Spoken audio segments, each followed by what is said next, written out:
কাছ থেকে তোমার কিছু পাওনা আছে, সেটা নেবে না? কি বাড়িতে পৌঁছালি নাকি একটা মেয়ের জীবন দিয়ে গেল করতে তোর লজ্জা করেনি? ছি, তুই এত নীচ!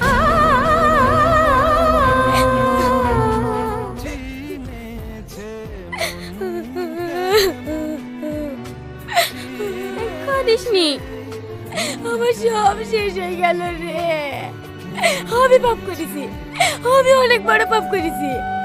আল্লাহ আমাকে পাপের সাজা দিয়েছে, আমার সব শেষ হয়ে গেল। কাঁদিসনি, এখনো কিচ্ছু শেষ হয়নি। তুই তো এখনো ডিভোর্স পেপার পাঠাসনি। টনিকে সব খুলে বল, আমার বিশ্বাস ও তোকে ফিরে নেবে। না রে বোন, ওর সাথে আমি যা করেছি ওর আমাকে জীবনেও মেনে নেবে না।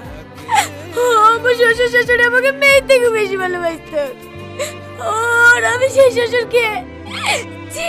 আরে আরে কি করছিস? তুই একটু শান্ত হ। দে মোবাইলটা আমাকে দে, আমি ফোন করছি। বাড়িতে কেউ আছেন? এই সময় আবার কে ডাকছে?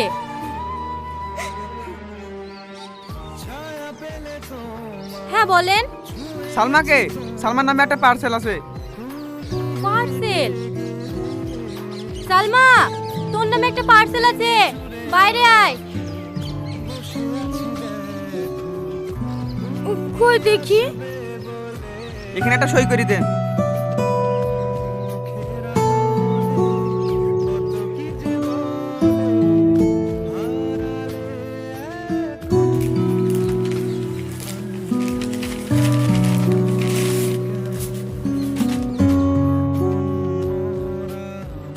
তুমি আমার সাথে ডিভোর্স চেয়েছিলে না, তোমাকে তাই দিলাম। তুমি আজ মুক্ত। আমাকে ছেড়ে যদি তুমি সুখে থাকো তাতেই আমি খুশি। তোমার সুখের পথে কখনো কাটা হয়ে দাঁড়াবো না। তুমি ভালো থেকো। আর হ্যাঁ, তোমার এই পাগল প্রেমিকের তো লাখ লাখ টাকা ছিল না, তবুও ইচ্ছে ছিল বইয়ের শখ পূরণ করা। তাই আমি বিদেশে গিয়েছিলাম। এই জানো, আমি দিনরাত পরিশ্রম করে আমার জানে শখের জিনিসটা কিনেও ফেলেছি। কিন্তু নিয়তের কি খেলা দেখো, যা শখ পূরণ করতে বিদেশে গিয়েছিলাম, এসে দেখি তাকেই হারিয়ে ফেলেছি। তাই তার শখের জিনিসটা তার কাছেই পৌঁছে দিলাম।